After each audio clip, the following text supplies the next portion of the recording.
대입이나 아니면 특정한 시험 그런 공부는요 이제 결과로 말하는 거예요. 공부는 엉덩이로 하는 거거든요. 여러 가지 기술들이 있거든요. 저는 거기서 7가지로 말씀을 드리는데 그 7가지 기술만 알면 시험은 붙는 거예요. 가장 강력한 동기부여는 나의 욕망에 충실하시는 거예요. 여러분들이 스스로 납득이 돼야 돼요. 저 같은 경우는 신림동에 들어갔어요. 100m 이내 반경에 모든 시설이 다 있어요. 인터넷도 할 필요도 없어요. 고마운 것은요, 하루는 24시간이다. 이거 되게 공정한 거거든요. 책이 한 2000페이지가 넘거든요. 그 모든 내용이 머릿속에 들어와야 되는 거죠. 단 하루도 아프면 안 돼요. 내가 아파서 시험 못 붙었어. 그거 역시 핑계죠. 시간 없어서 운동 못 한다가 아니거든요. 운동도 시험 범위에 들어가는 거예요.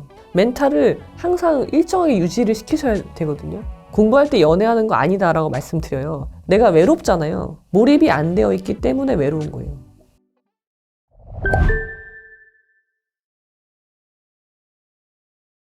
제가 공부를 좀 했어요. 공부라는 건 이제 시험을 말하는 거죠. 우리가 취미로 하는 그런 공부 말고 대입이나 아니면 특정한 시험 그런 것을 목표로 해서 하는 공부를 말씀드리는 거예요. 그런 공부는요, 이제 결과로 말하는 거예요. 내가 열심히 했는데 결과가 좋지 않았다. 그거는 사실 결과는 없는 거잖아요.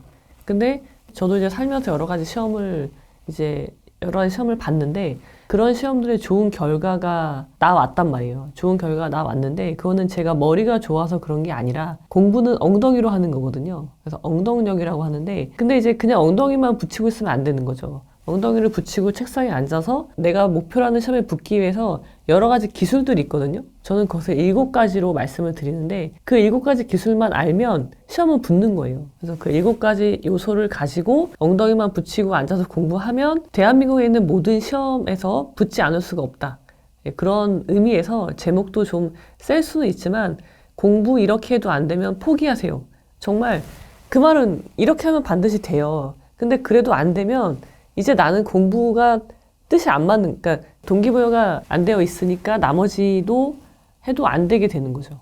그래서 그때는 포기하셔도 돼요. 미련 없이.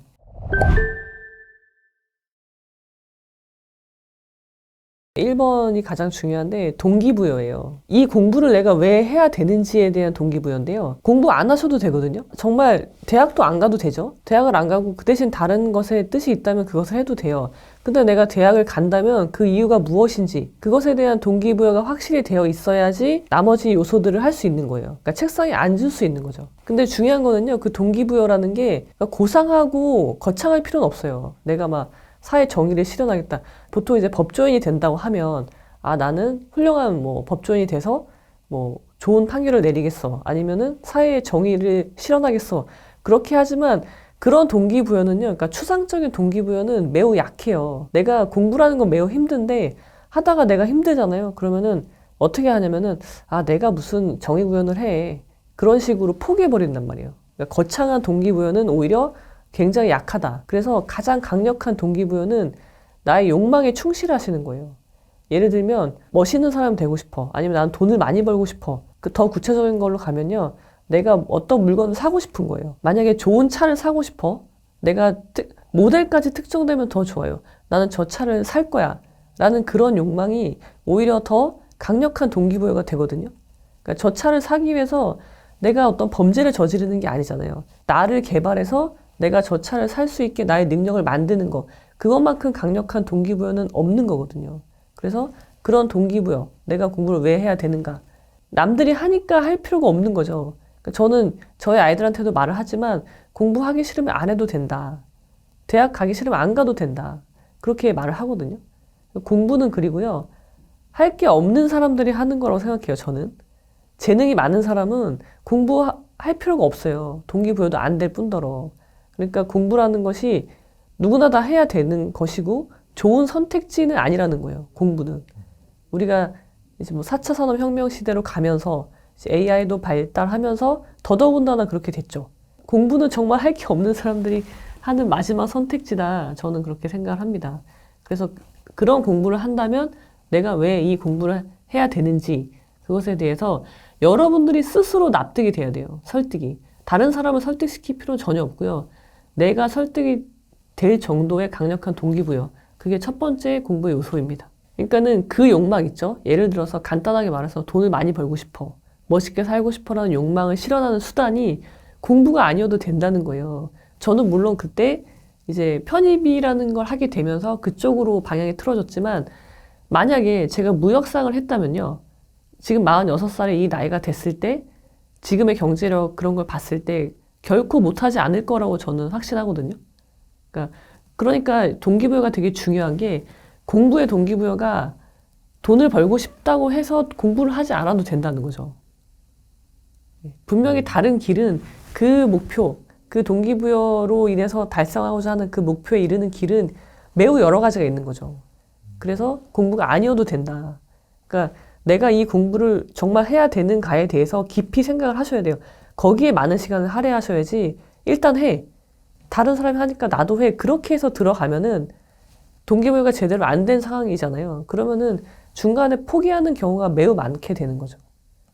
그래서 제가 여러분들에게 드리고 싶은 말씀은 공부가 아니어도 된다. 정말 이거밖에 없는지 그것에 대해서 다시 한번 생각해 보시면 좋겠습니다.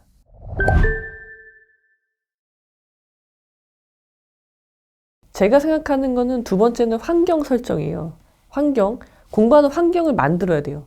그래서 저 같은 경우는 신림동에 들어갔어요. 신림구동에 들어가서 이제 거기는 제가 거기를 왜 선택했냐면 한 100m 이내 반경에 모든 시설이 다 있어요. 독서실도 있고요. 그 다음에 밥집 있고요. 학원 있고요. 그 다음에 여러 가지 정보들 있잖아요. 그런 서점들이 이렇게 딱 모아져 있는 거죠. 그러니까 제가 어딜 나가지 않아도 돼요. 인터넷도 할 필요도 없어요. 그냥 그 안에 가장 최신 정보가 다 있기 때문에 그래서 제가 신림구동을 갔단 말이에요. 근데 어떤 사람들은 그런 환경에서 공부가 안 되는 사람이 있어요. 그런 사람은 오면 안 되죠. 신림구동은 답이 아닌 거예요. 그러면은 정말 저 때는 절에 가는 간간히 절에 가시는 분도 있어요. 그럼 그분은 거기가 공부가 잘 되는 거죠. 그리고 더 구체적으로 얘기를 하자면 저는 책상이 이렇게 막혀있는 책상에서 공부가 잘 안 돼요. 그 열람실 있죠? 학교 열람실 넓은데 칸막이 없는 그런 열람실에서 공부가 더 잘 돼요. 그거는 정해진 게 없거든요. 사람마다 성향이 있는 거기 때문에 나한테 내가 집중이 잘 되는 환경은 여러분이 찾으셔야 돼요. 빨리, 초기에. 예, 그래서 그렇게 세팅을 하는 게 매우 중요하다. 그렇게 말씀을 드리고 싶습니다.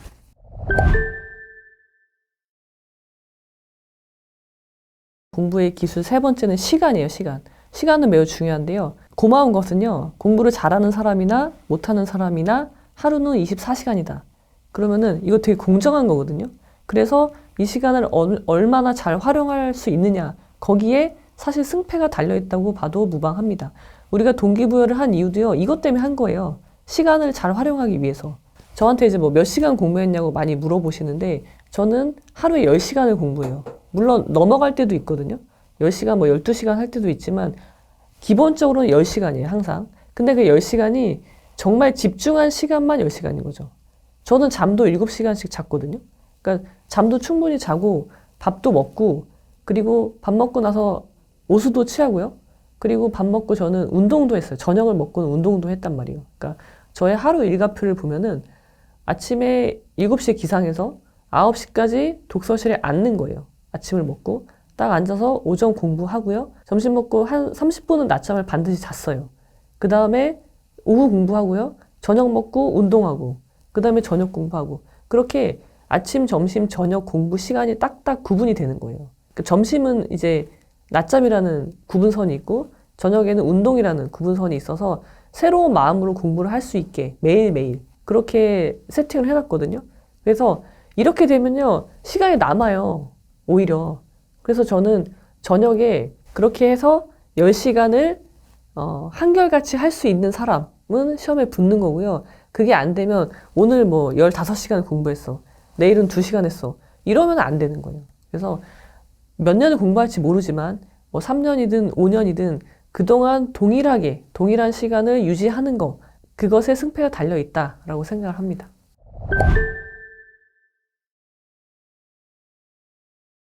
그 다음이 네 번째 요소는 정리예요, 정리.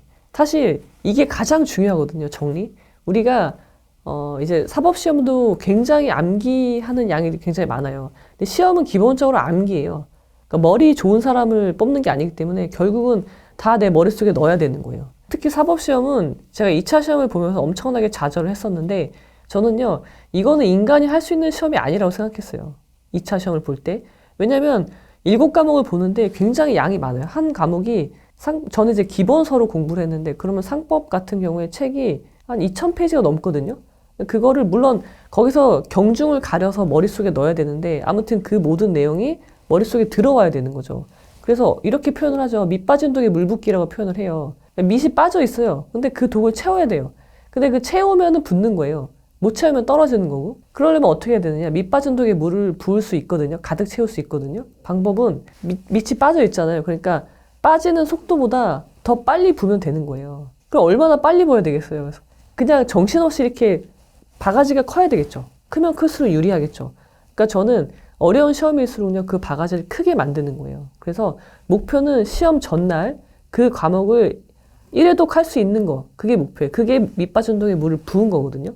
그 상태로 시험을 봐야 돼요. 늦게 부면은 내가 아무리 물이 많아요. 그러니까 채울 물이 많이 있어도 그 독의 물을 천천히 채우면 그거는 떨어지는 거예요.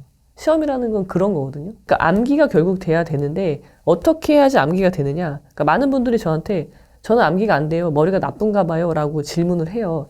전혀 아니고요. 머리가 좋은 사람 뽑는 거 아니라는 거 말씀드렸잖아요. 암기가 안 되는 이유는 명확해요. 정리가 안 돼서 암기가 안 되는 거예요. 정리는 그럼 왜 안 되느냐? 이해가 안 돼서 안 되는 거죠. 그러니까 이해가 되고 그것이 정리가 되고 그 마지막이 암기예요. 근데 이해가 안 된 걸 암기하려고 하니 그건 아무도 못해요. 그래서 여러분들이 하셔야 될 일은 먼저 이해를 해야 돼요. 그때는 암기가 필요 없어요. 그 단계는. 이해를 하고 그 다음에 그걸 정리해야 돼요. 어려운 시험일수록요. 정리하는 기술이 필요한 거예요. 그래서 자기만의 정리법이 있어야 돼요. 예를 들어서 저는 이제 3가지 색깔로 정리를 했거든요. 판례는 빨간색, 학설은 파란색, 개념은 연두색. 그런 식으로 해야 돼요. 왜냐면은 내가 만약 그때그때 기분에 따라서 하잖아요? 그러면은 정리가 안 된 거예요. 나도 이게 중요한 개념인지 모르니까 밑줄을 못 긋는 거예요. 색깔을 못 칠하고. 그거 이해가 안 돼서 그런 거예요. 줄을 긋을 때도 항상 자를 대고 긋고요. 처음에는 연필로 그어요. 내가 잘 모르니까. 이해가 잘 안 됐으니까 이게 중요한 건지를 몰라요. 그러니까 연필로 긋고요. 그 다음에는 색깔을 구분해서 긋고요. 그 다음에 강조해야 될 거 있잖아요. 강조해야 될 거는 이제 형광펜을 쓰잖아요. 형광펜도 함부로 쓰면 안 되고요.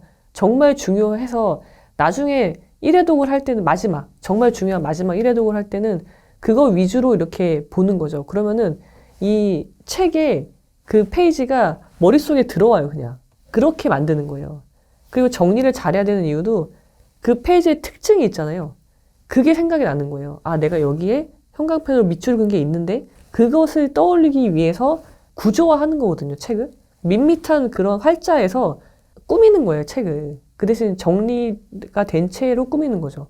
그렇게 만들어서 그 페이지가 그냥 내 머릿속에 들어오기 쉽게 만드는 거거든요. 그렇게 해서 정리가 되잖아요. 그러니까 나만의 정리법으로 정리가 되면 우리가 그걸 단권화라고 하는데 그게 되면 암기는 안 될 수가 없는 거예요. 그러니까 내가 암기가 안 된다. 나는 머리가 나쁜가 봐. 이거는 문제를 회피하는 거고요. 문제는 이해가 안 된 거니까 이해부터 여러분들이 노력을 기울이셔야 돼요. 암기는 맨 나중이다. 그렇게 되면 이 3단계죠. 이게 되면은 밑빠진 독에 물을 부을 수 있습니다.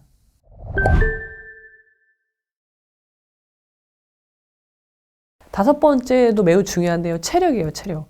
이게 장기전하고 단기전을 구분해야 돼요, 시험은. 단기전이라고 하면은 시험이 한 일주일 앞에 닥쳤을 때 그때는 단기겠죠? 그때는요, 그냥 밤 새는 거죠. 내일이 시험이야. 그럼 오늘은 무조건 밤을 새는 거예요. 그 정도로 해야 되고. 근데 장기전이야. 시험이 몇 개월 뒤야. 1년 뒤야, 2년 뒤야. 이거는 완전 장기전이잖아요. 그러면은 저는 10시간을 공부했으니까 그럼 10시간을 나는 1년을 해야 돼요. 이거 여러분 쉽지 않거든요. 내가 오늘은 10시간 할 수 있어요. 내일도 할 수 있어요. 근데 일주일 할 수 있는지, 그 다음에 한 달 할 수 있는지 이건 별개의 문제거든요. 그래서 10시간이 최대인 거예요. 제가 볼 때는. 사람마다 다를 수 있겠지만. 그래서 이거를 1년을 해야 돼요. 그러려면 어떻게 해야 되냐면 단 하루도 아프면 안 돼요. 아픈 거는요. 내가 아파서 시험 못 붙었어. 그거 역시 핑계죠.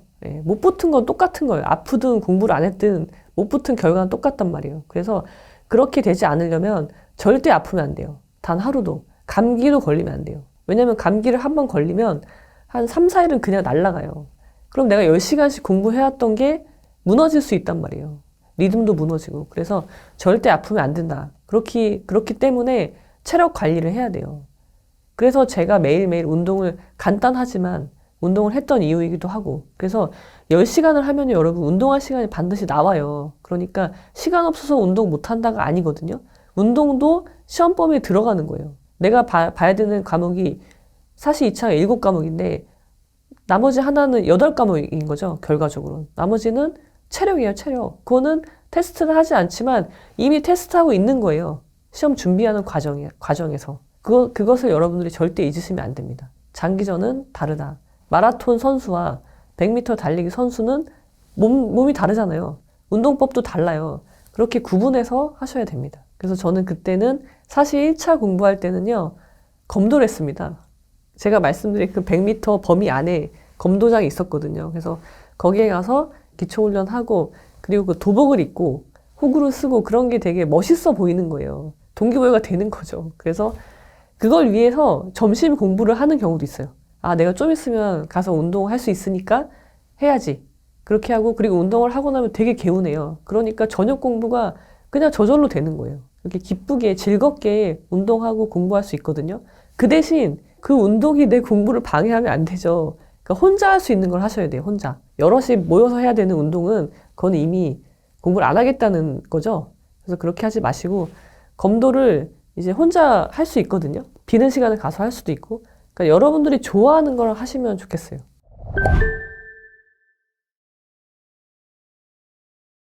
여섯 번째는 이제 멘탈이에요, 멘탈. 이제 멘탈에서 중요한 게요. 공부를 하는 자세, 마음가짐인데, 공부는 마음가짐으로 하는 거니까. 제가 3년이면은 굉장히 짧은 시간 안에 붙었지만요. 어떤 각오로 하냐면요. 죽을 각오로 하셔야 돼요. 그러니까 내가 이거 하다가 죽어도 괜찮아. 그런 마음가짐으로 하셔야 된다고 생각해요. 그러니까 퇴로는 없는 거예요. 공부할 때는. 물론 그 공부 실패해도 시험 못 붙어도 다른 길은 많이 있지만 최소한 내가 이 공부를 하고 있을 때만큼은 퇴로가 없는 거예요. 이것밖에. 그렇게 하고 아 내가 정말 이러다 죽겠는데 그런 생각이 들어도 그렇게 하셔야 되는 거예요. 그게 맞는 거예요. 우리가 아무리 10시간 공부하고 운동하고 해도요. 분명히 슬럼프가 온단 말이에요. 멘탈이 무너지는 때가 와요. 내가 열심히 한 것 같은데 모의고사 점수가 안 나왔어.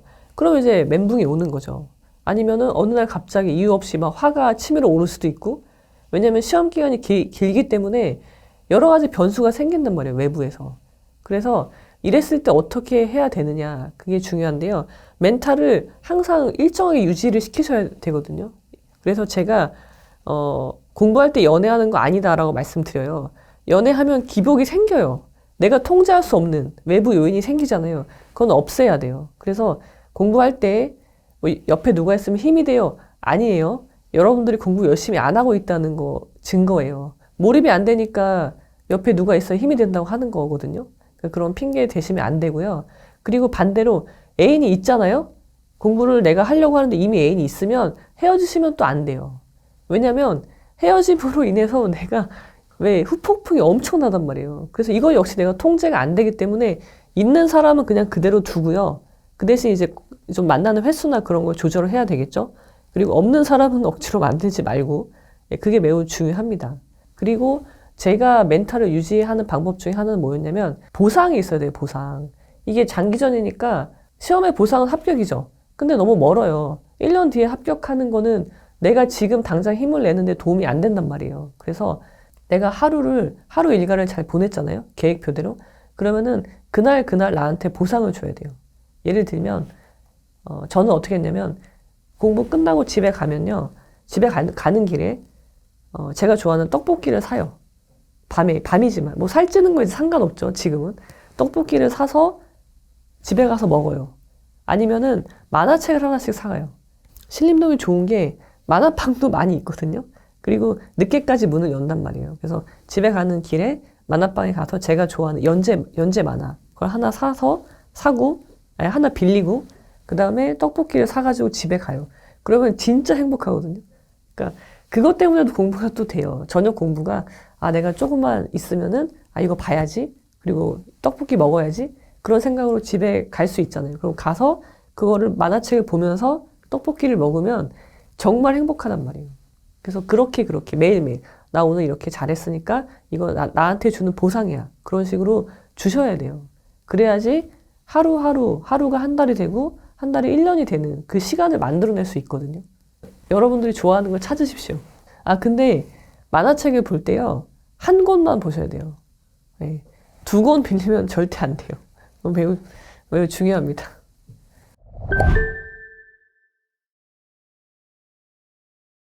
그 다음에 마지막은 고독이에요, 고독. 자, 공부는요, 혼자 하는 겁니다, 혼자.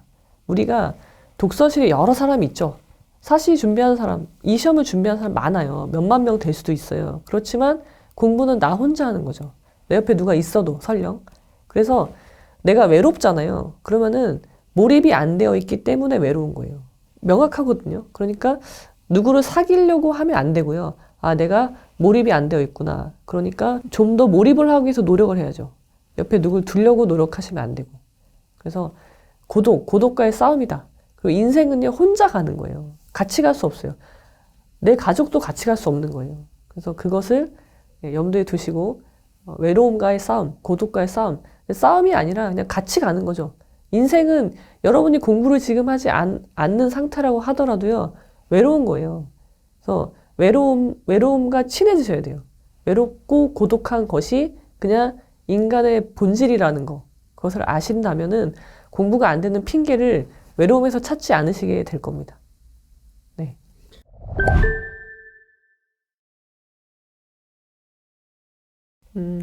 제가 이제 공부에 관련해서 여러 가지 말씀을 드리는데 이런 이야기를 드린 적이 있어요. 공부 그만하세요. 시험 공부를 말하는 거예요. 그러니까 특정한 시험을 준비하는 공부. 그런 공부는요, 그러니까 굉장히 그거는 머리가 좋냐 나쁘냐를 테스트하는 게 아니에요. 절대. 그건 정말 기술이에요, 기술. 공부 기술이거든요. 그러니까 그 시험에서 원하는 기술이 있단 말이에요. 그것을 넘기면 붙는 거고 못 넘기면 떨어지는 거죠. 제가 신림동에서 3년을 공부했는데 3년이면 굉장히 빨리 붙은 거거든요. 물론 저는 군법무관 임용고시에 붙었는데 그때 주변에 보면요, 장수생들 되게 많아요. 막 5년, 10년 동안 계속 신림동에서 공부하시는 선배님들이 있는데 그분들이 결코 모르지 않아요. 훨씬 더 잘 알아요. 그리고 정말 교수님 정도 레벨 되는 그 정도의 깊이를 갖고 공부를 하시는데 그분들이 안 되는 이유는 저는 그거라고 생각해요. 기술이 없는 거예요. 지식이 없는 게 아니라 기술이 없는 거고, 그렇다면 포기할 줄 알아야 되는 거예요. 이제는 우리가 공부를 왜 하는 거예요? 자기 만족으로 공부한다기보다는 이게 직업으로 갖는 거잖아요? 어떤 직업을 위해서 공부를 하는 거라면 결국은 돈을 벌기 위해서 하는 거예요. 근데 내가 나이가 40, 50이 넘도록 만약에 어떤 경제적인 활동을 못하고 있다. 돈을 못 벌고 있다. 누군가의 도움으로 공부를 계속 하고 있다면 그거는 내가 이 공부를 하는 목적에 이미 위배되는 거예요. 그래서 포기를 할 줄 알아야 되는데 미련이 남는 거잖아요. 포기를 못 한다는 건. 그 미련이 남는 건 내가 과연 최선을 다했나? 후회 없이 공부를 했나? 그 질문에 답을 못 하기 때문에 이거를 그만두지 못하는 거거든요. 그래서 제가 말씀드리는 그 7가지 기술을 했는데도 안 되면 그때는 포기를 하셔야 되는 거예요. 시간이 흐르고 있다는 걸 잊으면 안 돼요. 시간이 흐르고 있는데 내가 이 공부를 하려는 것도 결국 돈을 벌기 위해서고, 그러면은 근데 내가 계속 못 붙고 있다면 이제 이 공부는 방법이 아닌 거죠. 아니면 내가 그 기술을 모르고 있다거나, 그렇다면 미련이 남을 수밖에 없죠. 그러면은 제가 말씀드리는 그 7가지 기술을 한번 실천해 보세요. 그래도 안 되면 될 거지만 그럼 될 거예요. 근데 그래도 안 되면 그때는 미련 없이 포기하셔야 돼요. 그게 나와 내 주변에 있는 사람들 모두를 위한 길이죠. 네. 포기할 줄 아는 법 매우 중요합니다. 36년을 치열하게 살았지만 거기에 저라는 사람은 없는 거예요. 그러니까 방황할 시간이 없었던 거예요, 전혀. 그 우울증이 어느 정도냐면 그냥 우울하다 그런 게 아니라 이렇게 쭉 올라가다가 나는 이 정도의 삶은 그냥 살겠구나, 평균적으로 그렇게 생각을 하던 때였는데 이제 곤두박질 치는 거예요, 그냥 바닥으로. 이때가 되면요, 사람이 죽음을 생각해요. 우울증을 저는 어떻게 정의하냐면 과거에 대한 후회와 미래에 대한 걱정으로 지금을 살지 못하는 상태. 이게 너무 심하니까 병원을 가지 않을 수가 없어요. 잠을 못 자니까 병원에 가서 약을 타서 수면제만 이렇게 빼서 먹으면서 버티는 거죠. 내가 시간을 빨리 돌려서 급속하게 노화돼요. 지금의 만들어진 나. 그것을 다 깨부수면요, 결국은 나만 남게 되는 거거든요. 그 내가 아무리 초라하더라도 그 상태로 만드는 게 우울증에서 벗어나는 방법이라고 생각을 해요.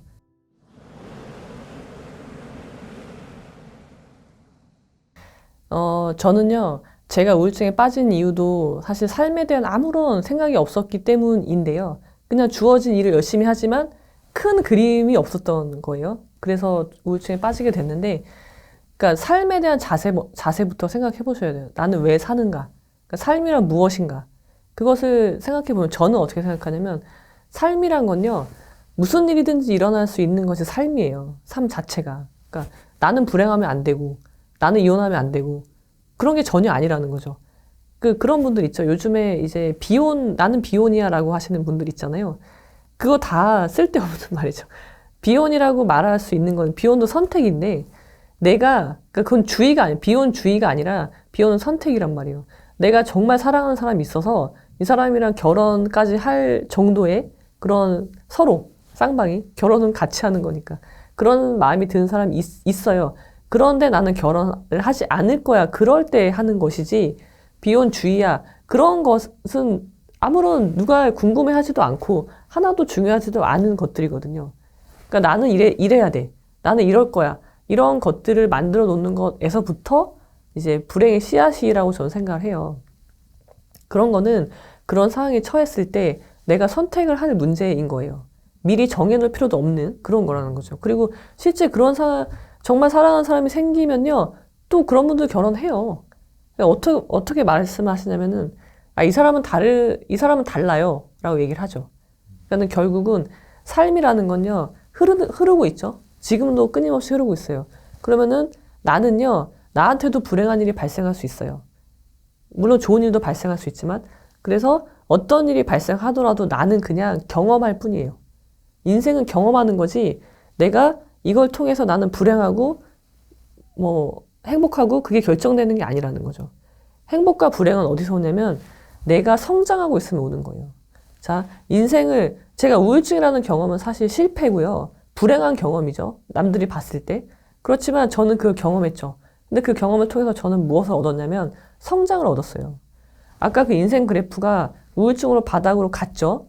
그 다음에 저는 올라오고 있거든요. 그래서 그 전에 떨어지기 전을 이미 돌파했어요. 그래서 더 높이 성장하고 있단 말이에요.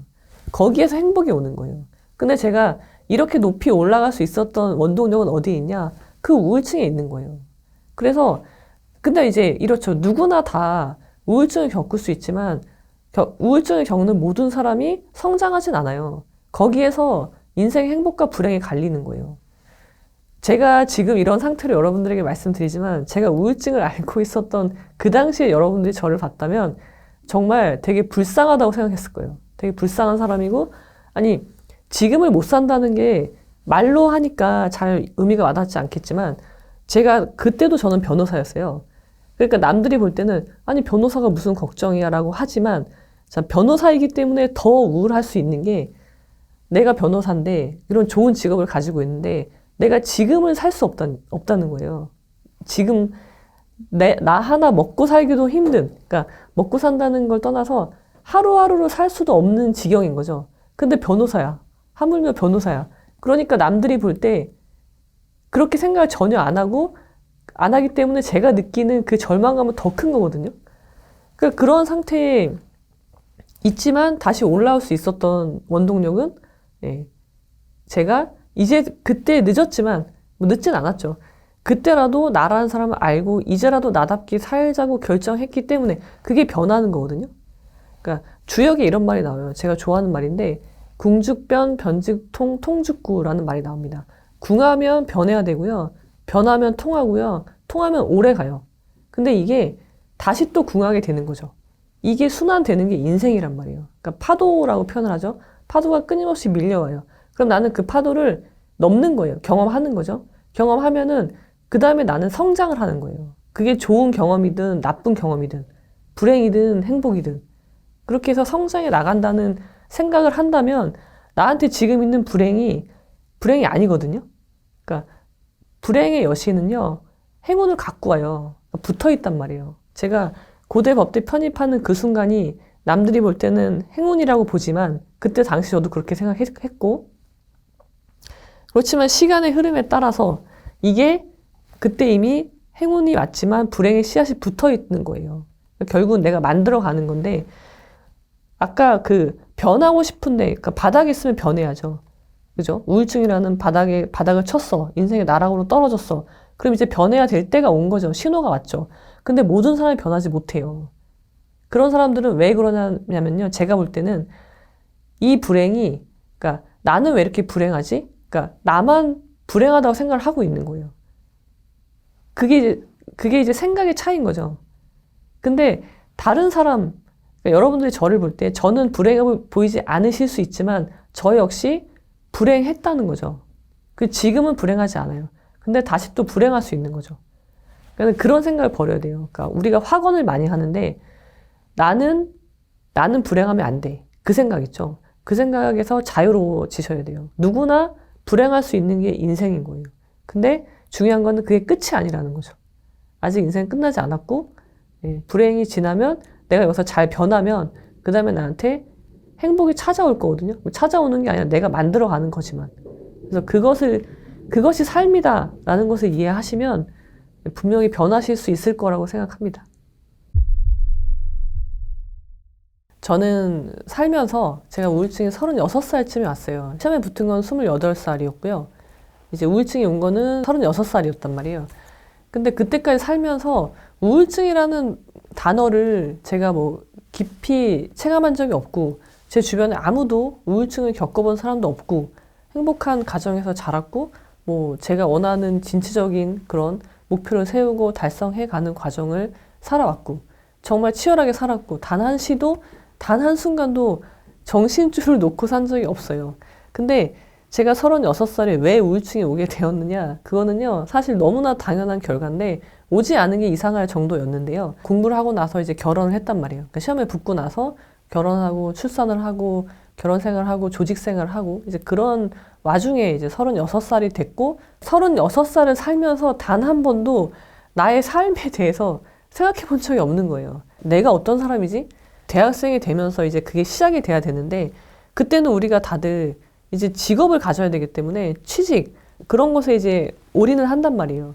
그러니까 정작 나라는 사람에 대해서 생각해 본 적도 없고, 궁금해 해본 적도 없고, 그런 시간이 전혀 없었던 거예요. 거기다가 저는 법대 편입을 하면서 갑자기 변호사라는 그런 목표가 생기면서 그쪽으로 막 달려왔거든요. 그러니까 더더군다나 시간이 없었던 거죠. 그러니까 방황할 시간이 없었던 거예요, 전혀. 그러다가 또 이제 붙고 나니까 그럼 붙고 나서라도 했으면 되는데 바로 한 선택이 결혼이란 말이에요. 그러니까 이제 진짜 내가 없는 삶을 살아온 거예요. 36년을 치열하게 살았지만 거기에 저라는 사람은 없는 거예요.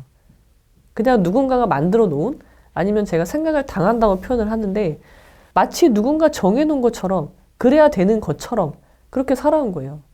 결혼도 숙제처럼 하고 결혼했으니까 당연히 아이 낳는 거고 그렇게 살다가 우울증이 온 거니까 너무나 당연히 와야 될 것이 온 거죠. 제가 말씀드리는 그 우울증이 어느 정도냐면 그냥 우울하다 그런 게 아니라 그냥 인생 곡선을 제가 그려요. 인생 그래프 이렇게 쭉 올라가다가 결혼을 하면서 이제 이때 제가 느낀 거는 이제 나는 이 정도의 삶은 그냥 살겠구나 평균적으로 그렇게 생각을 하던 때였는데 이제 곤두박질 치는 거예요. 그러니까 바닥으로. 그러니까 밑바닥이 어디 있는지 모를 정도로 이때가 되면요 사람이 죽음을 생각해요. 이제 죽어야 되겠다. 왜? 내가 여기에 있다가 여기로 떨어졌기 때문에 그 충격이 굉장히 크단 말이에요. 그러니까 더 이상 살아갈 힘이 없어. 그러니까 이제 죽는 것밖에 없는 거죠. 그 정도의 우울증을 말씀드리는 거예요. 우울증을 저는 어떻게 정의하냐면 과거에 대한 후회와 미래에 대한 걱정으로 지금을 살지 못하는 상태가 우울증이에요. 퇴근하고 집에 가면은 그 과거에 대한 잠을 못 자요. 불면증. 왜? 과거에 대한 후회와 원망으로 나를 원망하고 내 주변 사람을 원망하고 저는 천주교 신자인데 하나님까지 원망해요. 왜 나를 이렇게 그러면서 고대 법대 편입하던 그 순간으로 가요. 그때 내가 편입 안 했으면 내가 변호사가 안 됐을 거고 그러면 이런 공부도 안 했을 거고 이런 결혼도 안 했을 건데 그러면서 그럼 내가 지금 이렇지 않을 텐데 그런 식으로 과거로 가는 거예요. 그래서 그게 너무 원통하고 억울해서 잠이 안 오는 상태. 불면증이 한 달 정도 지속이 됐어요. 그래서 이게 너무 심하니까 병원을 가지 않을 수가 없어요. 잠이라도 잘 자면 괜찮은데 잠을 못 자니까 병원에 가서 이제 정신과를 간 거죠. 치료도 받고 약을 타서 근데 이제 정신과 약을 먹는 게 되게 무서워요. 그래가지고 먹지는 못하고 그 수면제만 이렇게 빼서 먹으면서 버티는 거죠. 버티는 생활을 했는데 그렇게 되니까 미래를 살 힘이 없는 거예요. 걱정. 그러면서 미래가 아직 오지도 않았는데 내가 막 시간을 막 빨리 돌려서 급속하게 노화돼요. 나는 지금 36살인데 마치 뭐 60대, 70대 할머니가 되어 있는 거예요. 근데 내 주변에 아무도 없고 그런 이제 극단적인 상황을 막 만드는 거죠. 그러니까 걱정돼.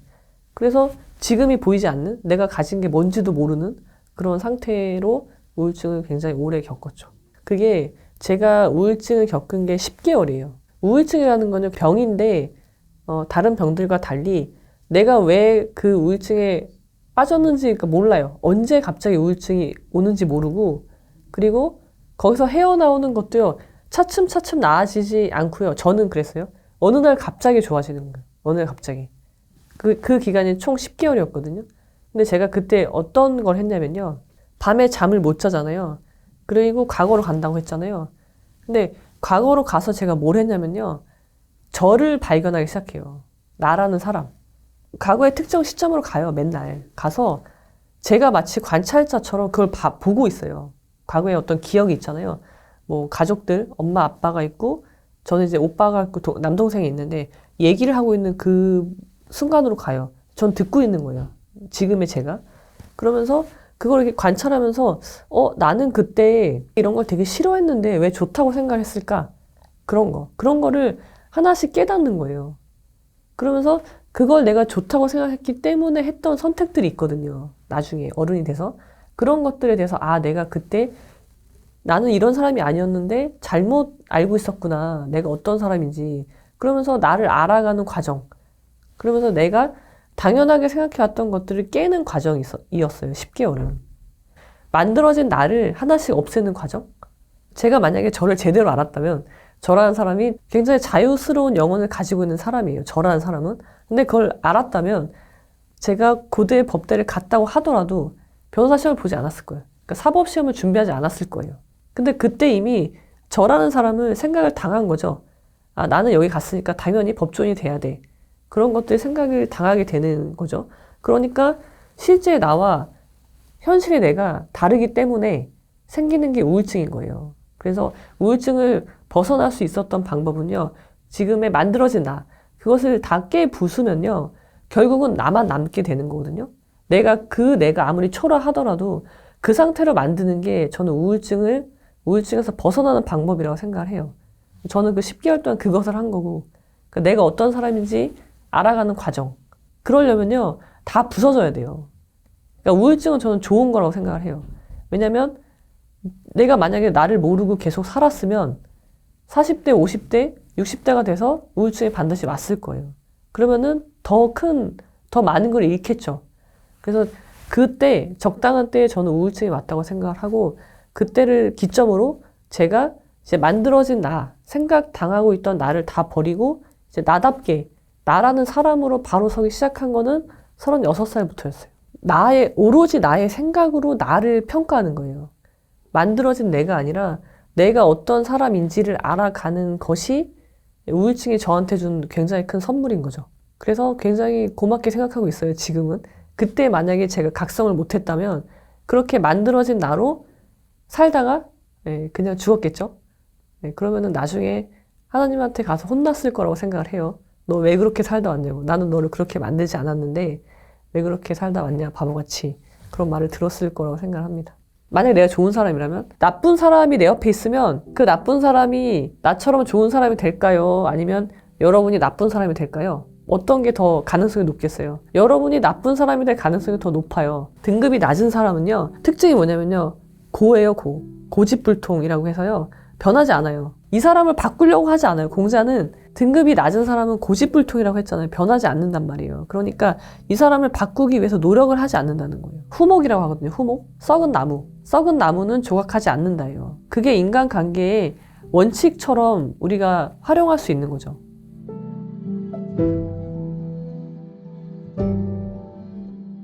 일단 사람과 우리는 관계를 맺지 않고는 살 수가 없어요. 그리고 행복과 불행은 어디서 오냐면요. 좋은 관계에서 오는 거예요. 좋은 관계를 맺으면 행복하고요. 나쁜 관계를 맺으면 불행한 거거든요. 그래서 관계를 맺는 게 매우 중요한데 관계를 맺기 전에 전제가 뭐냐면요. 사람은 다 다르다예요. 사람은 종류가 있다. 그걸 인정하지 않으면 내가 굳이 좋은 사람, 나쁜 사람을 가릴 필요도 없는 거예요. 왜냐면 사람은 다 똑같다라고 가버리면 굳이 내가 좋은 사람이 되기 위해서 노력할 필요도 없고 좋은 사람을 찾을 필요도 없는 거거든요. 그래서 그 전제를 여러분들이 받아들이셔야 돼요. 사실 제가 이제 이혼 상담을 많이 하는데요. 하다 보면은 관계잖아요. 자, 우리가 맺는 인간 관계 중에서 가장 강력한 관계가 뭘까요? 제가 볼 때는 부부 관계예요. 결혼.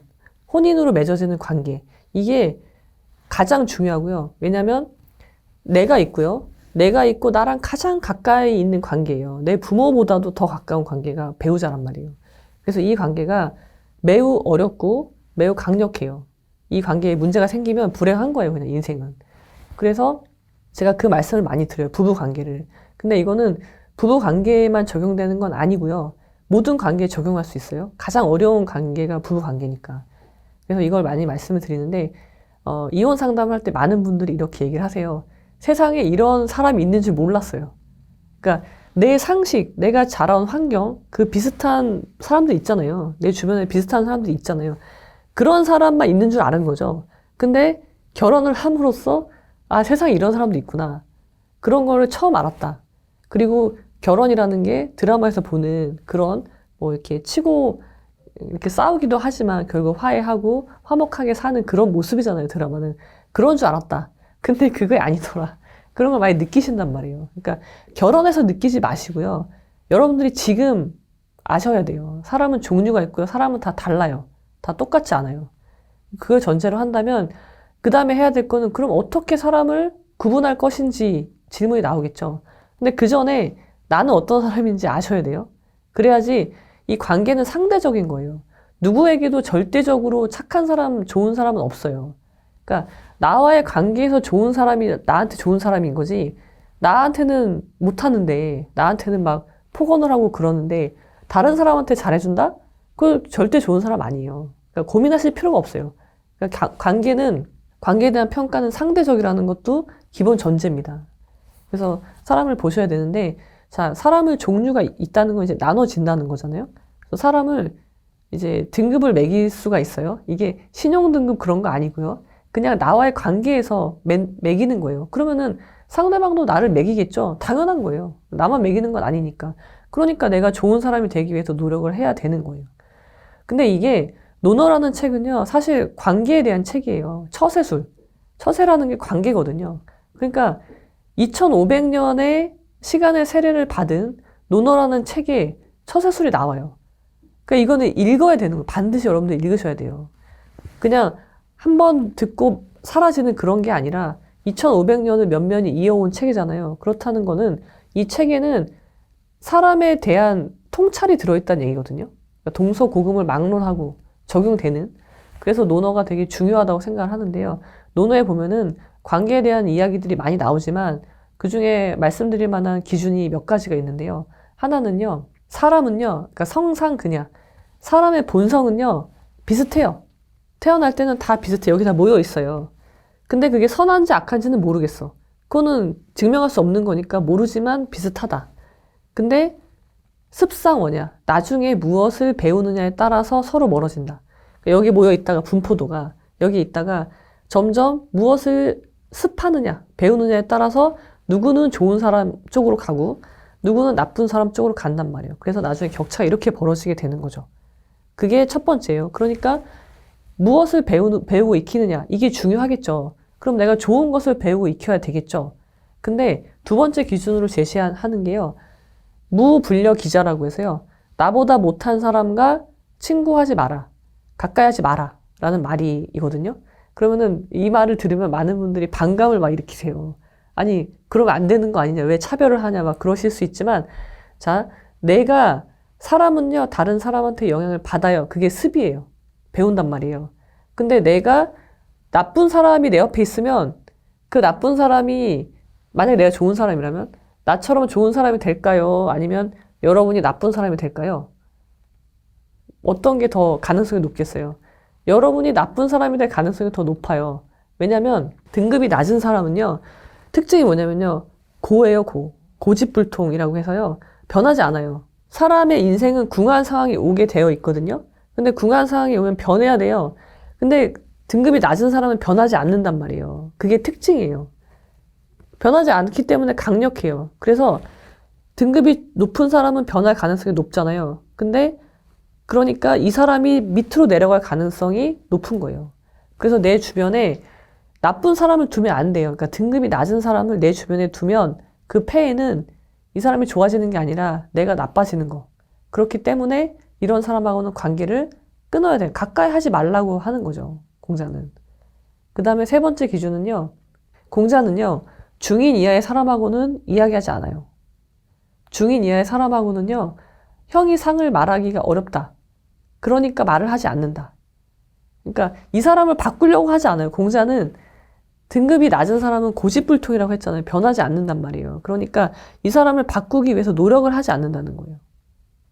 물론 이제 공자가 교육을 하고 그렇긴 하지만 그 등급이 아주 낮은 사람들 있잖아요. 그것을 공자는 후목이라고 하거든요. 후목. 썩은 나무. 썩은 나무는 조각하지 않는다예요. 후목 불가조야. 그게 인간관계의 원칙처럼 우리가 활용할 수 있는 거죠. 그러니까 썩은 나무 정도 되는 등급의 사람이라면요. 내가 정말 불행하게도 그런 사람이 내 배우자야. 그러면은 여러분이 어떤 노력을 해도요. 그 사람은 변하지 않아요. 우리가 이렇게 생각을 하죠. 아, 내가 더 열심히 하면 변하겠지. 그래도 사람인데 변하겠지. 라고 하면서 나의 모든 에너지를 거기다 쏟아붓죠. 근데 불행하게도 사람의 에너지는 한정되어 있어요. 여러분이 에너지를 거기다 쏟아부으면 여러분은 정작 중요한 자신의 성장을 하지 못하게 될 거고요. 다른 관계, 내가 배우자하고만 관계를 맺고 있는 게 아니잖아요. 내 아이들도 있을 수 있고 우리 부모, 나의 가족들, 그러니까 나의 형제 자매들이 있을 수 있는데 아니면은 사회생활을 한다면 친구들이 있겠죠. 직장 친구도 있을 수 있고 거기다 신경을 쓸 수가 없어요. 그러니까 많은 걸 잃게 되는 거죠. 그리고 더 중요한 거는 이 사람은 결국 변하지 않을 거고 그러면 나는 내 인생은 이제 굉장히 많은 것을 잃게 되는 성장하지 못하는 삶만큼 불행한 삶이 없거든요. 불행하게 되는 거죠. 근데 더 무서운 것은 부모가 불행하면 아이도 불행하겠죠. 네, 다른 교육이 필요가 없거든요. 그래서 여러 가지 말씀을 드렸는데 중요한 거는 사람은 종류가 있다. 그러니까 나눠야 된다는 거죠. 그리고 서로 영향을 미친다. 그리고 등급이 낮은 후목 정도에 되는 사람은 불가조야. 그냥 나랑 관계를 맺지 않는 게 최선인 거예요. 옆에 굳이 관계를 맺고 이 사람을 변화시키려고 해도 되지 않기 때문에 그런 여러 가지 기준들을 여러분들이 좀 가슴 깊이 새기시면 좋을 것 같습니다. 능력이 없는 것은요, 덕이 없는 것과 동일하게 취급하거든요. 통념인데 생각을 당하는 건데요. 결혼하면 괜찮아지겠지. 아이가 있으면 괜찮아지겠지. 이거 다 문제 회피하는 거거든요. 그럴 리가 없잖아요. 지금 문제가 있는데 결혼한다고 나아질 리가 없잖아요. 그 나쁜 점이 개선되지 않을 거라면 결혼이라는 관계를 맺으시면 안 되는 거예요. 나의 욕심으로 결혼하시면 안 됩니다. 좋은 사람이라는 건, 좋은 배우자라는 건요, 문제 해결이 잘 되는 관계가 좋은 배우자인 거죠.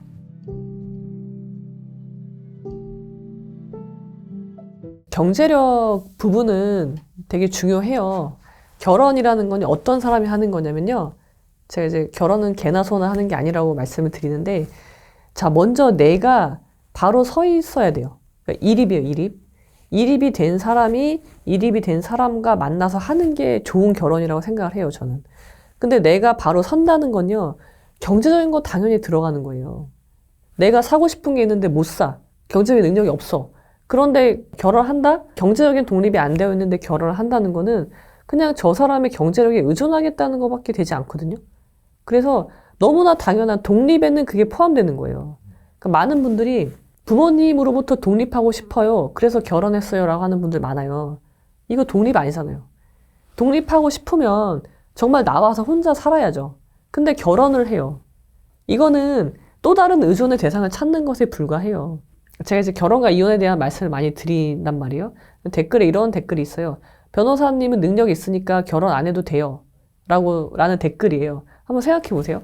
아니, 그럼 능력이 있는 사람은 결혼 안 해도 되고, 능력이 없는 사람이 결혼하라는 얘기인가? 그 말은 결국 그 댓글을 쓴 분이 그런 생각을 하고 있는 거죠. 경제적으로 의존하겠다는. 그런 사람은 결혼하면은요, 불행할 수밖에 없어요. 공자님도 이렇게 얘기했죠. 능력이 없는 거, 네가 어떤 자리에 있지 못하는 것을 걱정하지 말고 네가 그런 자리에 갈 능력이 없는 걸 걱정하라고 해요. 그러니까 공자가 덕을 강조하는 사람이다 보니까 능력을 중요시하지 않았다라고 우리가 오해할 수 있지만 전혀 그렇지 않아요. 재능은 되게 중요한 거예요. 능력. 능력이 없는 것은요, 덕이 없는 것과 동일하게 취급하거든요. 결혼이 지금 중요한 게 아니라 내가 그런 경제적인 능력이 있는지부터 점검을 하세요. 내가 이립이 되어 있는지. 그것을 먼저 체크를 해보셔야 되는 거죠. 자, 이럴 수는 있어요. 여자분인 경우에 경제적 능력이 충분히 있어요. 직업도 있었고 돈을 나 혼자서 사는데 아무런 문제가 없어. 근데 결혼을 하면은 아이를 낳게 되잖아요. 출산과 양육을 하게 된단 말이에요. 육아를 하게 되는데 이때는 사실 일과 가정을 양립하기 매우 어렵기 때문에 일을 그만둘 수는 있어요.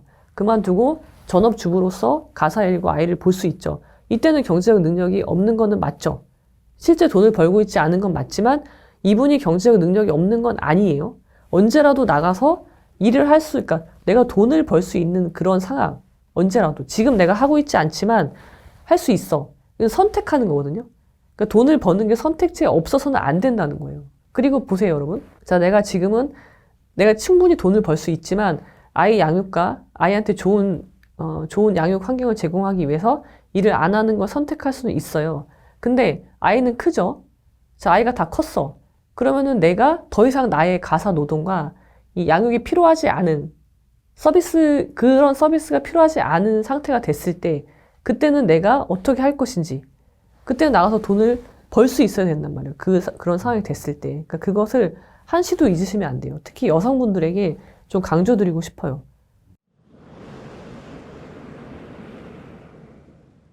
제가 드리는 말씀이 있어요. 결혼은 신중하게 하고요. 이혼은 신속하게 하는 거라고 말씀을 드리는데, 후모인 걸 알았으면요. 그 전에 알았으면 좋지만, 결혼하고 나서 알았어. 불행히도. 그러면 빨리 이혼하셔야 돼요. 빨리 관계를 끊는 방법밖에 없어요. 말씀드렸지만 후목은요. 불가조야예요. 조각하지 않아요. 네. 그래서 그렇게 생각하셔야 되고요. 근데 중요한 거는 결혼을 신중하게 하는 거죠. 우리가 결혼 전에 알면은 제일 좋잖아요. 예방하는 거. 근데 알 수 있었죠. 네. 알 수 있었어요. 여러분은 봤어요. 저 사람이 후목인 거를 이미 봤어요. 왜냐면 후목은 자기가 후목인 거 숨기고 싶겠지만 그게 다 드러나거든요. 그러니까 이미 결혼하기 전에는 결혼하기 위해서 자기의 가장 좋은 모습을 보여주는 거예요. 결혼하면 나아지지 않아요, 절대. 그러니까 여러분들이 그런 통념인데 생각을 당하는 건데요. 결혼하면 괜찮아지겠지. 아이가 있으면 괜찮아지겠지. 이거 다 문제 회피하는 거거든요. 그럴 리가 없잖아요. 지금 문제가 있는데 결혼한다고 나아질 리가 없잖아요. 그리고 이 문제가 아이가 태어난다고 해서 나아질 리가 없잖아요. 갑자기 책임감이 없던 사람이 책임감이 좋아지지 않는단 말이에요. 아이가 태어나면 오히려 문제는 더 많아지죠, 보통. 그러니까 그런 통념들을 다 일단 걷어내고요. 정말 본질만 보는 거예요. 여러분은 이미 결혼 전에 그 사람의 좋지 않은 점을 이미 봤어요. 근데 결혼을 보통은 강행을 하죠. 결혼을 마치 임전무태의 자세로 임하신단 말이에요. 결혼은 치르는 게 아니고 결혼은 시작이란 말, 관계를 맺는 건데 결혼식을 일단 하고 보면 안 돼요. 제가 이혼 상담을 할 때요. 물어봐요. 그러니까 결혼할 때 어떻게 결혼하셨는지 결혼 과정을 물어보거든요. 그러면 대부분이요. 쎄한 느낌을 받는 부분이 있어요. 분명히 다 있었어요. 근데 그냥 예민해서 결혼 앞두고 예민해서 그런가 보다라고 넘어가요. 물어보지조차 않아요. 그리고 물어보지 않는 이유는 여러 가지가 있어요. 나도 이 결혼을 해야 되겠다고 생각을 하는 거예요. 이 결혼을 해야 되겠다는 이유는 여러 가지가 또 있죠. 청첩장을 이미 돌렸어. 지금 파토 낼 수가 없는 상황이야. 너무 많이 왔어. 그런 생각. 아니면은 저 사람이 그런 단점은 있지만 조건적으로 봤을 때 나쁘지 않아. 그리고 내가 결혼 정년기야. 결혼해야 돼, 나는. 그리고 얘랑 지금 헤어지면 또 언제 누구를 만날지 모르고 그럼 또 나이가 더 들을 거잖아요. 그럼 얘보다 더 좋은 사람을 만나지 못할 것 같아. 그런 여러 가지 이유로 이건 사실 나의 계산이죠. 나의 욕심이죠. 그래서 내가 이미 발견한 그 사람의 나쁜 점을 일부러 못 본 척 하는 거예요. 그러니까 눈을 뜨고 있는데 봤어요. 봤는데 못 본 척 했을 뿐이지 결혼 전에 몰랐다. 이거는요, 물론 가능성은 있죠. 그런 경우가 있긴 있지만 많지 않아요. 대부분은 이미 봤어요. 근데 그것을 그냥 무시하고 넘어간 거죠. 그래서 여러분들이 볼 수 있는 거를 못 본 척 하시면 안 되고요. 결혼을 그런 이건 완전히 결혼이라는 건요, 같이 하는 거잖아요. 그리고 우리가 결혼을 하는 게 아니라 저 사람과 관계를 맺는다고 생각을 하면요, 나쁜 점이 이미 있는 사람과 그리고 그 나쁜 점이 개선되지 않을 거라면 결혼이라는 관계를 맺으시면 안 되는 거예요. 나의 욕심으로 결혼하시면 안 됩니다. 결혼이라는 건요, 우리가 이걸 알아야 되는데 법률혼이거든요. 그러니까 계약이에요, 계약. 우리가 사랑하니까 결혼하는 거 아니고요. 그거는 역시 생각을 포기하는 거예요. 자, 물론 사랑하니까 결혼하겠지만 내가 하는 이 결혼이라는 건 법률행위라는 거예요.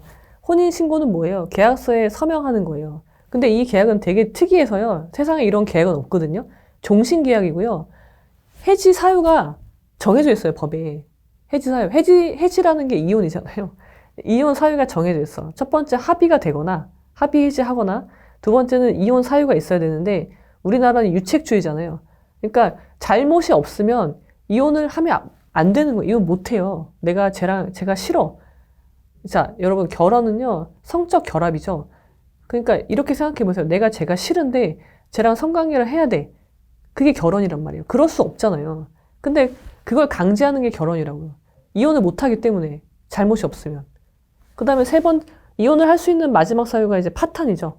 파탄이 났으면 이혼을 시켜주는. 그러니까 매우 어려워요, 이혼이. 이런 계약의 특징을 여러분들이 아시고 나서 결혼이라는 거 하셔야 된다는 거예요. 이건 제도예요. 사랑해서 결혼하는 거 아니고 제도에 들어가는 거기 때문에 그걸 충분히 이해를 하셔야 돼요. 그러면은 좋은 결혼 상대자는 어떤 사람이냐라고 생각을 해보면요. 경제적인 거 당연히 중요하죠. 경제적인 능력 없이 결혼을 하면 불행을 안고 하는 거죠. 물론 대처 방법이 있으면은 괜찮지만 대처가 안 될 때 어떻게 할 건지. 우리가 이렇게 얘기하잖아요. 경제력이 서로 없어요. 근데 직업은 서로 있어요. 그래서 우리 둘이 열심히 하면 되겠지. 어떻게든 되겠지. 그러시면 안 돼요. 어떻게든이라는 거는요, 구체적인 방법이 없는 거잖아요. 그리고 우리 둘이 열심히 하면 되겠지잖아요. 열심히라는 부사를 붙였는데 열심히 안 하면 어떻게 할 거예요? 그러니까 나는 열심히 하는데 쟤는 열심히 안 하면 그때는 어떻게 하실 것인지에 대한 생각을 다 하고 결혼을 하셔야 되는 거예요. 왜? 이거는 해소 사유가 법률에 정해져 있어서 귀책이 없으면 이혼을 못 한다는 거예요. 그만큼 강력한 관계이기 때문에 여러분들이 그것을 잊지 말고 결혼하실 때 고려하셔야 되고요. 그런 거죠. 경제적으로 무능하다고 해서 이혼할 수 있어요? 이혼 못 합니다, 여러분. 이혼 사유가 아니에요. 경제적인 무능은. 그러니까는 그거를 결혼할 때 다 체크를 하셔야 되는데 중요한 거는요. 경제력은 뭐 여러분들이 알아서 체크하시면 되지만 더 중요한 건 뭐냐면요. 문제 해결이 되느냐예요. 그러니까 결혼 생활을 하면은 물론 우리 삶이 그렇지만 갈등이 생겨요. 어떤 부부도 갈등이 없는 부부는 없단 말이에요. 근데 그 갈등이 잘 해결이 되느냐. 그것을 체크하셔야 되는데 문제 해결은 3단계로 이루어지거든요. 첫 번째는 문제 제기예요. 그러니까 내가 쟤랑 관계에서 문제 제기를 할 수 있어야 돼요. 그러니까 야, 이건 문제인데? 라고 말을 할 수 있어야 된다는 거예요.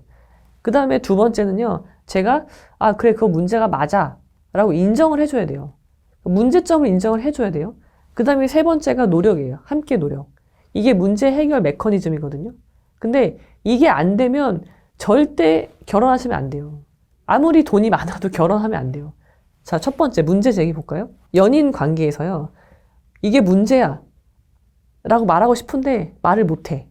왜냐면 내가 이 말 하면 내가 왠지 좀 쪼잔해 보이고 저 사람을 사랑하지 않는 것 같기도 하고 아니면 저 사람이 화를 낼 것 같은데 그러니까 못해. 그러면은요 이 관계는 이미 대등하지가 않아요. 부부는 대등한 관계지 상하 관계가 아니란 말이에요.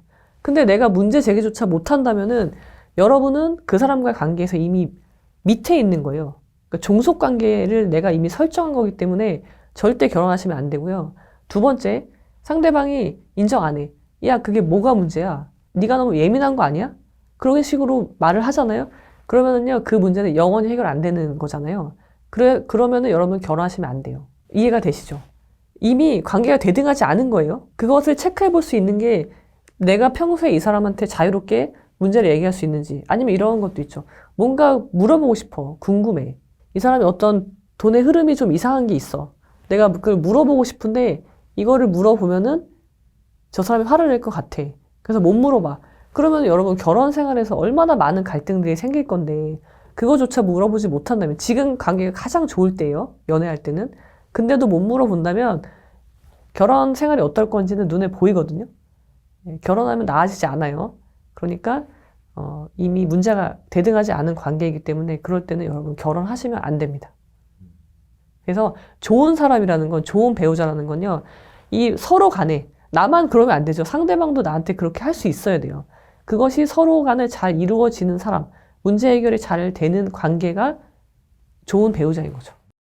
시간은 결코 늦지 않았어요.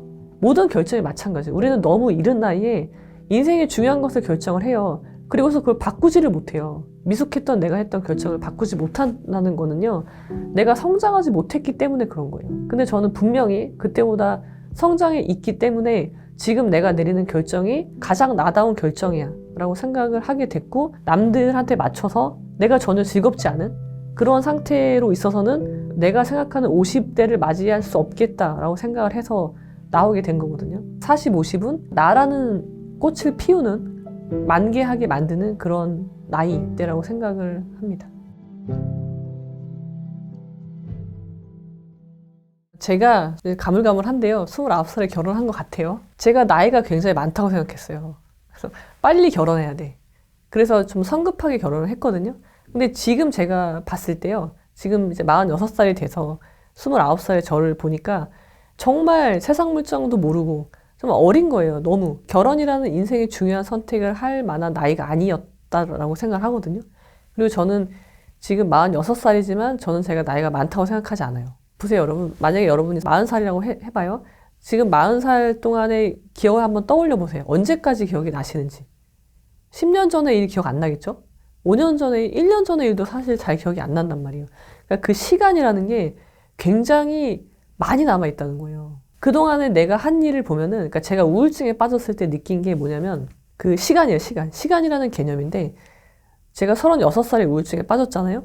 근데 저를 절망의 더 깊은 우울증의 바닥으로 빠뜨리는 건 시간이었어요. 내가 36살을 살았는데 지금 바닥에 떨어졌잖아요. 지금은 살 수 없어요. 과거에 대한 후회와 미래에 대한 걱정, 지금도 못 살고 있어. 근데 내가 이런 생활을 36년을 더 해야 된다는 거잖아요. 적어도 그 이상은 살 거니까. 그게 정말 절망이었어요. 나는 지금 단 하루도 못 살겠는데 이렇게 36년 어떻게 살지? 그래서 더 힘이 안 났거든요. 근데 좀 우울증이 조금씩 좋아지면서 생각한 거는요, 시간에 대한 생각이 바뀌어요. 아, 내가 36년 동안 정말 많은 일을 했는데, 뭐 학교도 가고, 뭐 시험도 보고, 붙고, 변호사도 되고, 조직 생활도 하고, 결혼도 하고, 아이도 낳고, 정말 많은 일을 했는데, 아니, 36년이라는 시간이 또 남아있는데, 내가 0에서 시작을 해도 그보다 더 많은 일을 할 수 있잖아. 라는 생각이 들기 시작하거든요. 그러니까 시간이라는 거는, 시간에 대한 생각이 바뀌게 되는 그 순간, 그때부터 저한테는요, 시간이 굉장히 많이 남았다 라는 생각을 하게 돼요. 그래서 늦지 않은 거예요. 전혀 늦지 않았어요. 제가 예전에 저희 어머니하고 어머니 친구분들이 인터뷰한 적이 있어요. 저희 어머니가 70대시거든요. 근데 그분들이 이런 얘기를 하시더라고요. 지금 하고 싶은 일이 뭐냐 이제 여쭤봤는데, 한 분이 내가 만약에 50대가 된다면 사업을 하고 싶다고 하세요. 그래서 지금 70대시니까 아니 지금 하시면 되잖아요, 사업을. 그랬는데 지금은 너무 늦었다고 하시더라고요. 근데 50대라면 할 수 있겠대.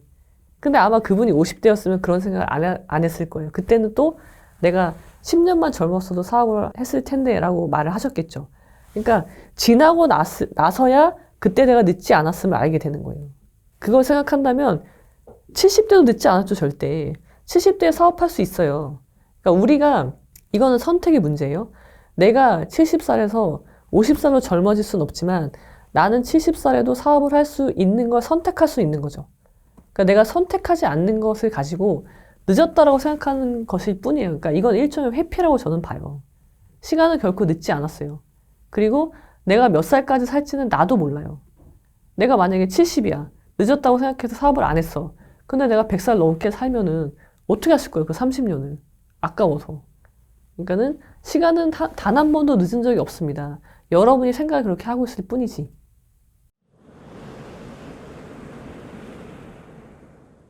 그러니까 저는 이제 군 법무관이었으니까 전역을 했거든요. 전역을 하게 됐는데, 그때가 42살로 기억을 해요.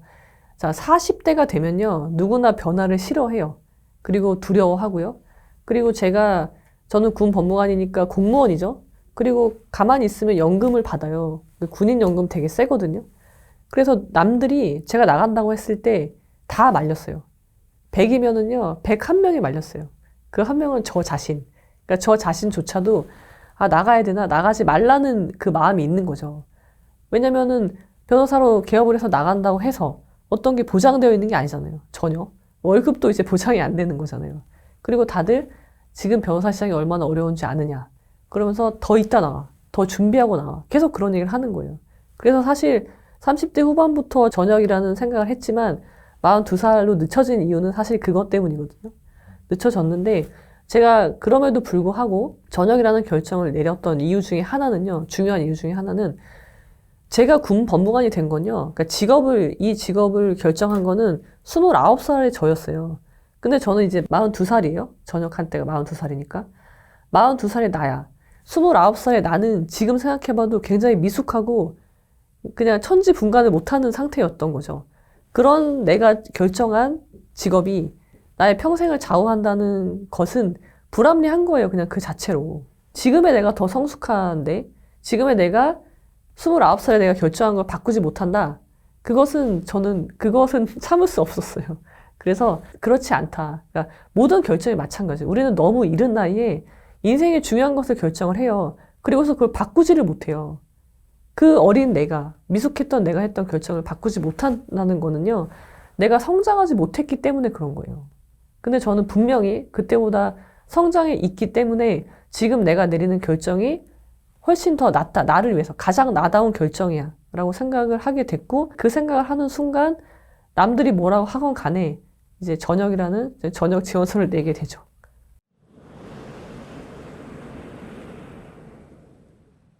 이제 공자가 40을 부록이라고 하죠. 그러니까 공자가 정말 치열하게 노력해서 달성한 성장의 단계가 부록인 거예요. 40이 모두 부록은 아닌 거죠. 그 부록이라는 건요, 혹하지 않는다는 거잖아요. 근데 그 혹이 뭐냐면 사람으로서 할 일에 최선을 다하는 거예요. 그리고 그 다음, 그러니까 사람의 영역이 아닌 거 있죠. 보통 이제 신의 영역이겠죠. 삶과 죽음에 대한 거는 사람이 할 수 없는 거예요. 그러면은 거기서 멈출 줄 아는 것이 부록인 거예요. 그래서 부록의 경지에 이르면 그 다음에 이르는 게 지천명인데 지천명은 뭐냐면요. 하늘의 뜻을 알아서 그러니까 우리가 보통 팔자라고 하죠. 아, 이게 내 팔자인가 보다 하고 그냥 살라는 게 아니라 그럴 리가 없잖아요. 공자가. 그 명이라는 건요. 내가 가야 될 길을 아는 거예요. 그러니까 나한테 주어진 길. 그게 팔자가 아닙니다. 그건 내가 선택하는 거예요. 그러니까 내가 이것을 해서 좋은 게 있어요. 좋은 거. 그러니까 공자는 종호소호라고 해서요. 내가 좋아하는 바를 하겠다라고 하거든요. 그게 명이에요. 그것을 하다가 그 길이 부귀영화랑 연결되지 않아요. 남들한테 욕을 먹을 수도 있어요. 하지만 두려워하지 않고 나아가는 것. 그게 지천명이거든요. 그래서 공자는 이제 세상을 바꿔보기 위해서 노력을 했죠. 근데 결국 바꾸지 못했어요. 어떤 벼슬 정치도 하지 못했어요.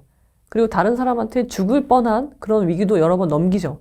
그럼에도 불구하고 공자는 묵묵히 자기가 가야 될 길을 가요.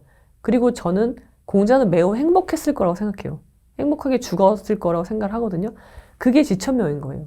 그래서 가장 나다운 거는요. 제가 볼 때는 자유로운 거예요. 가장 자유로운 거.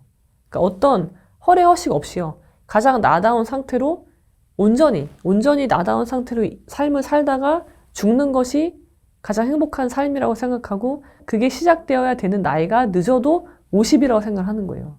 그러니까 제가 42살에 퇴사를 한 이유 중에 하나도 이제 50이 되면은 가장 나답게 살아야 되는데 어떤 역할에 충실한 게 아니라요. 그냥 나라는 역할에 충실한 거야. 나. 그렇게 살기 위해서는 40에는 준비를 해야 되는데, 그러니까 인생의 원숙기가 50인 거예요. 가장 나다운 상태로 가장 나라는 꽃을 만개하는 상태가 50이라고 저는 보거든요. 50, 60. 그러려면 40에 준비를 해야 되는데, 이거는 군 법무관으로 있어서는 이게 나답지 않게 살고 있는 거예요. 남들한테 맞춰서 살고 있고, 내가 하기 싫은 일을 하고 있고, 내가 전혀 즐겁지 않은 그런 상태로 있어서는 내가 생각하는 50대를 맞이할 수 없겠다라고 생각을 해서 나오게 된 거거든요. 42에. 그러니까 40, 50은 그렇게 나라는 꽃을 피우는 만개하게 만드는 그런 나이대라고 생각을 합니다. 이 책은요, 지금을 살지 못하는 당신에게라는 제목에서도 알 수 있듯이, 그러니까 저의 이야기인데요. 제가 이제 우울증을 앓고 있던 때, 그러면서 지금에 집중하지 못하던 그 때를 중심으로 전후의 가정, 그때 내가 왜 그렇게 됐는지 하고, 그리고 어떻게 거기서 벗어나게 됐고, 지금 어떻게 성장해 가고 있는지, 그런 이야기입니다. 그러니까 저의 이야기, 그리고 다른 사람의 이야기고요. 부제가 나의 이립이에요. 이립이라는 게 바로 서는 거잖아요. 나답게. 그래서 제가 어떻게 바로 섰는지 그것에 대한 이야기이고요. 이 책을 읽는 가장 좋은 연령대는요. 어리면 어릴수록 좋다. 그러니까 지금이죠, 지금. 여러분이 지금 20대면 지금 20대, 30대면 지금 30대, 40대이신 분들은 40대 가장 좋은, 읽기 가장 좋은 책이라고 생각을 하고요. 제가 20대 때 궁금했던 것들이에요. 전문직 여성이 결혼해서 커리어를 갖고 살 수 있을까? 성장해 갈 수 있을까라는 그런 질문을 많이 했었는데 사실 그때는 참고할 만한 그런 게 없었어요. 선례가. 책이 있었던 것도 아니고 유튜브나 그런 게 있지도 않은 시절이었기 때문에 굉장히 궁금해했지만 참고할 만한 그런 분들이 없어서 그냥 제가 다 부딪혀 온 거죠. 몸소 부딪히면서 결국 저는 이혼이라는 것을 했고 지금은 전역을 하고 개업 변호사로서 생활을 하고 있고 그러면서 성장해 가고 있거든요. 어떤 일이 발생해도 저라는 사람의 본질은 변하지 않는다는 것을 지난 삶을 통해서 깨달았고요. 그리고 다른 것들은 그냥 내 삶에서 발생하는 이벤트라는 것, 그것에 대해서 여러분들에게 말씀드리고 있고요. 제가 바라는 거는 여러분들이 저와 같은 고민을 하고 계시거나 아니면은 이미 그런 고민을 했었을 수도 있고 성장을 하고 싶으신 분들 그리고 가능하면은 제가 겪었던 그런 실패를 겪지 않고 삶을 제가 지금 느끼고 있는 성장한 그 단계에서 여러분들이 시작할 수 있게 그러니까 일종의 치트키 같은 건데 그런 책이 되기를 바라는 마음에서 집필을 했고요. 여러분들에게 분명히 그런 도움이 될 거라고 생각합니다. 우리 인생은 무슨 일이든지 일어날 수 있습니다. 그래서 어떤 뭐 좋은 일이 일어났으면은 뭐 그건 나누면 될 일이니까 문제가 안 되지만 나쁜 일이 발생했을 때 그때 우리가 많이 이제 고민을 하고 우울증에 빠지기도 하거든요. 근데 분명히 해결책이 없는 문제는 없거든요. 그 해결책을 여러분들이 찾지 못하고 있을 뿐이니까 여러 가지 고민을 하시고 고민은 좋은 거니까 여러분 스스로 생각하는 법을 길러서 이제 변해야 될 때인 거죠. 변화시기를 진심으로 기원 드립니다.